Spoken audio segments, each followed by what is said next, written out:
Hello and welcome back to the Indian Valor. I'm Himanshu Nirban and today we are decoding the Red Fort car bombing, one of the most shocking attacks Delhi has ever seen in years. But beyond the immediate tragedy, one big question is echoing across multiple circuits. Is this the start of Operation Sindoor 2.0? So, what has happened and who the victims were? So, let me just tell you in brief. So, how the incident unfolded. Yesterday, on 10th of November 2025, a powerful explosion shook the Red Fort metro area in Delhi. A car, reportedly a I-20, a Hyundai I-20, exploded near the traffic junction close to the Red Fort metro gate during evening rush hours. The blast killed 13 people and injured 25 others, triggering panic across the area. The security agencies such as Delhi Police, the National Investigation Agency, NIA, and the intelligence agencies immediately cordoned off the site and began a full-scale investigation. So what we know so far is, according to the earlier reports and official sources, investigations have traced the vehicle to its original owner in Pulwama, Jammu and Kashmir. The alleged driver, identified in preliminary reports as Dr. Umar, who is being investigated as a possible suicide bomber, through officials have yet to confirm this publicly. Forensic teams uncovered remains of high intensity explosives, and evidence suggests the use of ammonium nitrate based IEDs. Meanwhile, coordinated raids in Jammu and Kashmir and Haryana have led to the arrest of seven suspects, including three doctors from Jammu and Kashmir, with nearly 2,900 kilograms of explosive materials recovered, along with firearms and ammunition from Faridabad, just outside Delhi, that is about 30 kilometers.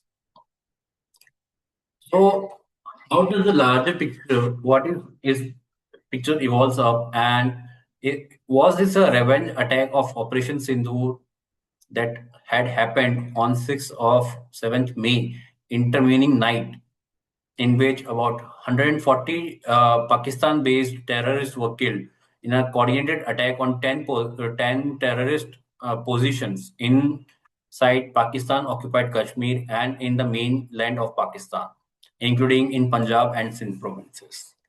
And the places that were targeted, such as in Muridke, in Bahawalpur, where terror groups such as Jaish-e-Mohammed and Lashkar-e-Taiba had their bases. So, on the intervening night of 6th and 7th May, in the attack that had occurred with the help of Indian Air Force and the Indian Army for the revenge that for the Pulwama strike, where about 26 Indian tourists were murdered in cold blood by the terrorists that had came from Pakistan. So, intelligence sources indicate this attack might be a retaliatory strike for Operation Sindoor, conducted by the Indian Armed Forces on 6th and 7th May 2025. During that massive counter-terror operation, Indian Air Force and Army units targeted terror camps and launch pads in Pakistan and Pakistan-occupied Kashmir, destroying infrastructure belonging to Jaish-e-Mohammed, Lashkar-e-Taiba, and Hizbul Mujahideen. Over 140 terrorists, including senior commanders and mastermind behind major attacks in India, were neutralized. After that operation, several intelligence briefings warned that Jaish-e-Mohammed was exploring the use of female mujahideen for future suicide missions. And some experts now see this Delhi car bombing as a chilling reflection of that new playbook.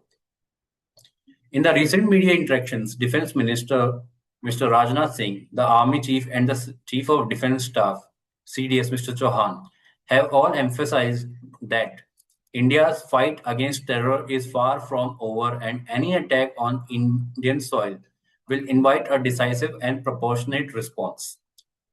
Well, security watchers are now asking, is this Delhi attack the spark that could lead to Operation Sindhu 2.0? If confirmed as a cross-border backed terror strike, experts believe that India's armed forces may be preparing for another precision counter operation targeting militant infrastructure beyond the borders. So, the main question is what lies ahead? Right now, the investigators are working round the clock, tracing money trails, digital communications, and forensic evidence. The National Investigation Agency and Delhi Police Special Cell are expected to release detailed findings soon, including possible group affiliations and cross-border links. Until official confirmation comes, all attributions remains under investigation, but the strategic and political signals are clear. India will not tolerate terror, and the doctrine of zero tolerance remains firmly in place.